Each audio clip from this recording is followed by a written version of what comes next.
Ayan mga kababayan, magandang araw ulit sa inyong lahat. Mga kababayan, isang panibagong araw na naman po ang aming pagmimisyon ngayon. So nandito kami sa napakagandang lugar, dito sa part ng Bukidnon. At yung kaharap namin dito na part is Talaingod. So andito kami ngayon mga kababayan, which is aakyat kami ng bundok. So hinto lang kami sandali dito kasi hinihintay namin yung tour guide, yung mga habal-habal, kasi yun yung sasakyan namin papunta sa aming pupuntahan ngayon, sa isang sitio na hindi pa namin narating. At ang sabi nila, part na daw yun ng Talaingod mga kababayan. So grabe ang ganda ng lugar dito. So ito is sa Bukidnon. So ang pupuntahan namin is boundary sa kabilang bundok, which is part ng Talaingod. So i-share ko muna sa inyo mga kababayan yung lugar ng aming pinupuntahan ng Pugong Biyahero. Na grabe, napakaganda talaga ng mga tanawin na kabundukan dito mga kababayan. Kaya lagi ko itong ginagawa para malaman nyo at masilayan nyo ang mga pinupuntahan ng team ng Pugong Biyahero sa aming pagmimisyon araw-araw. Kaya alam nyo ang pinupuntahan ni Pugong Biyahero mga kababayan ng team. So i-share natin ang napakagandang lugar dito. Let's go. So ito yung lugar dito mga kababayan. So meron silang school dito. Ayan. Maigi, may kalsada na po. At dito kami naghintay sa aming tour guide o ang nakakaalam sa lugar mga kababayan. So ang lugar dito is grabe. Ayan. Napakaganda. At makikita din natin mga kababayan na may sitio doon sa itaas. So dito na part ay part ng Bukidnon. Doon is part ng Pakibato sa Tapak. Yan, grabe yung lugar mga kababayan. Yung mga bahay-bahay dito, ayan lang oh. Simpleng-simple. Grabe oh. Yan, may mga sakahan dito, yung mga mais. Kaso nasira dahil sa init. Ayan oh. Tingnan nyo naman po yung mais, hindi maganda yung tubo. Wow, grabe talaga yung lugar dito mga kababayan. So doon kami galing kanina. Ngayon ay umaga po. Doon kami galing kanina. Doon kami natulog sa lugar ni na Erna. So dito ngayon ay pupuntahan namin yung isang sitio. So andito na yung aming tour guide oh. Yan si kuya. So baka pupunta na kami ngayon sa tuktok ng bundok. Ayan, tanungin natin si kuya. Tara.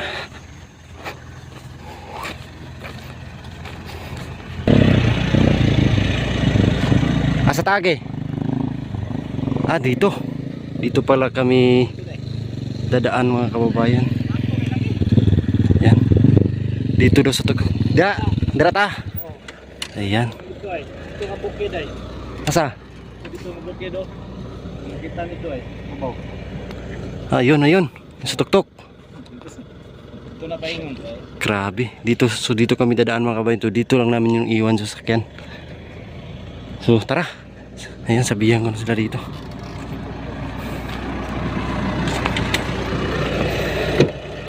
Let's go, Day. Dito na dadaan. Sa ikon yun yan, maganda. Papunta doon sa Bono. Ikaw man, ako yan ay antay sa kanya. Chinese ka, Day. Nagdaan tayo. Dito tayo magdaan. Magdaan. Let's go, baba kayo, baba. Bundok. Tara, sama namin yung... may truck.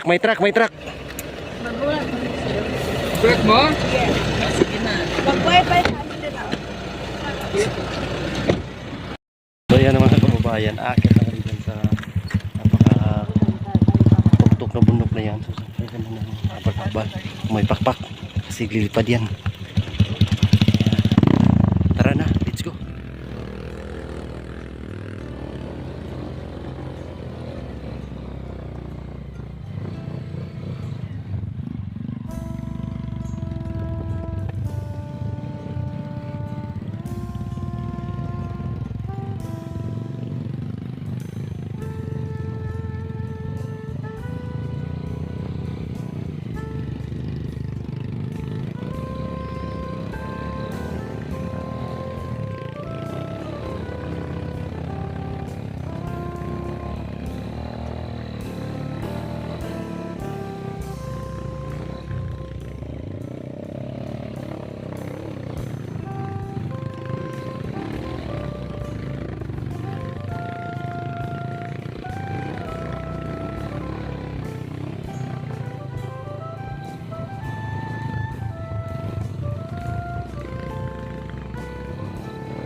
tingnan namin tong isang sitio dito sa tuktok ng bundok.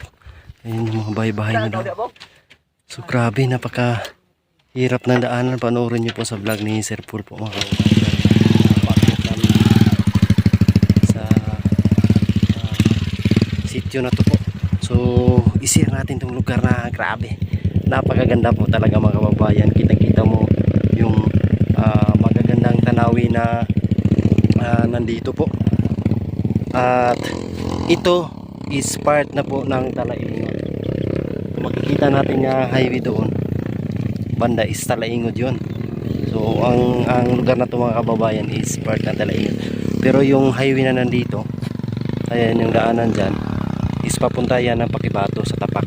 So ngayon mga kababayan, i-share natin yung kanilang sitio dito at yung mga magagandang tanawin. So ito yung sitio nila dito mga kababayan. So akalain nyo po sa ganitong lugar na napakalayo at nasa tuktok mga kababayan ay mayroon pang nakatira na ganito. Ayan yung mga bahay-bahay nila is napakasimple. So ito yung sitio Pinayangan at yung tanawin dito po ay grabe, nakaka-amaze, ang ganda. Ayan. Ayan o, mayroon ding isang sitio doon mga kababayan. Ayan, i-share natin tong lugar nila. Ayan, wow. Grabe po talaga mga kababayan. Dito tayo banda sa baba. Ayan. Ayan, grabe. Wow. Ganda po talaga mga kababayan. So doon tayo sa kabilang side. Ayan, so dito tayo na side mga kababayan. Grabe. Yan yung lugar. Napakaganda mga kababayan. Puro sakahan yung nandito. Yung kadalasang tanim nila is mais. Ayan. So andun si Sir Paul. So ito yung sitio. Tara dito tayo. Tayo dito mga kababayan. Kaya lang yung mga tao ngayon ay nasa sa kanilang mga sakahan. Kahit Sunday nagtatrabaho pa rin sila.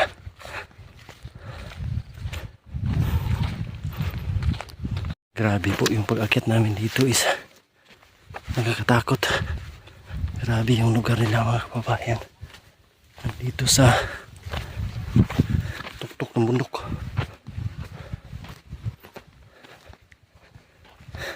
Init pa ng panahon. Meron na silang mga tanim dito ng durian. Yan o, durian.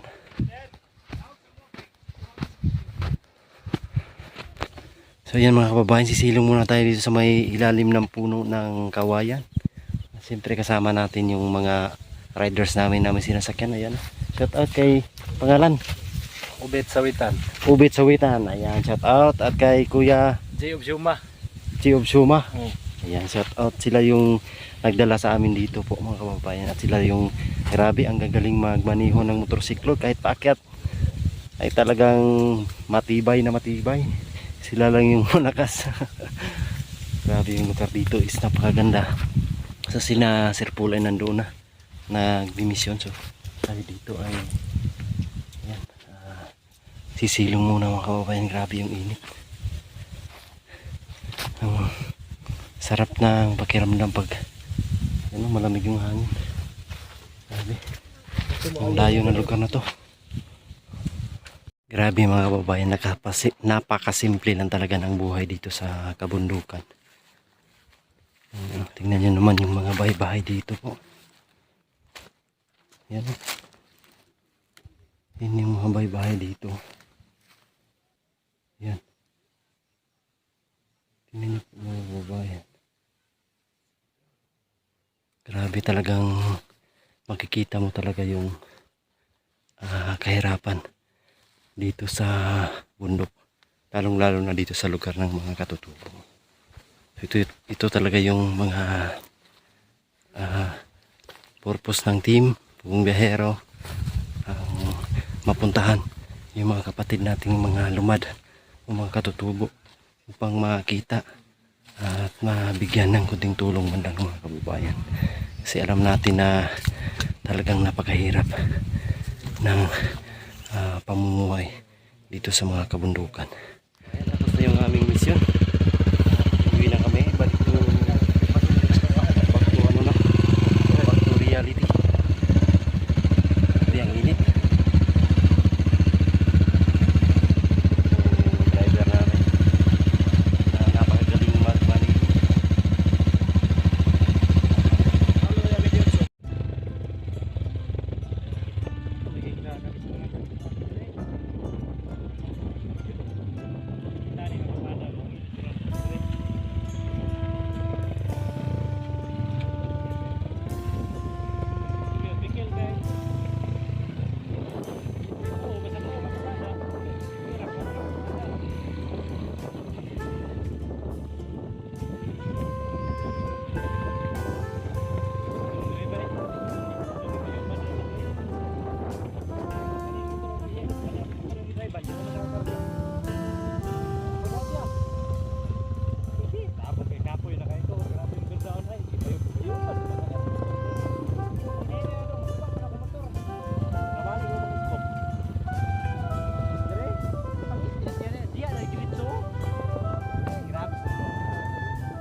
Nakarating na kami dito, and thanks God. Maayos lang yung biyahe namin mga kababayan. Grabe ng pagkahirap. Salamat. Yes, sir. Sa uulitin. Ayan, thank you so much. At nakarating kami ng maayos mga kababayan. Grabe. Nakakatakot. Iba talaga pag sumasakay ka lang mga kababayan. Iba yung takot na mararamdaman mo. At ayun nga, maraming salamat sa inyong lahat mga kababayan. At uuwi na kami ngayon ng Davao. Thank you so much sa inyong suporta sa amin, sa buong team. So ayun, tapos na yung aming mission ngayong araw mga kababayan. God bless us all, we love you. Ayan, bye bye.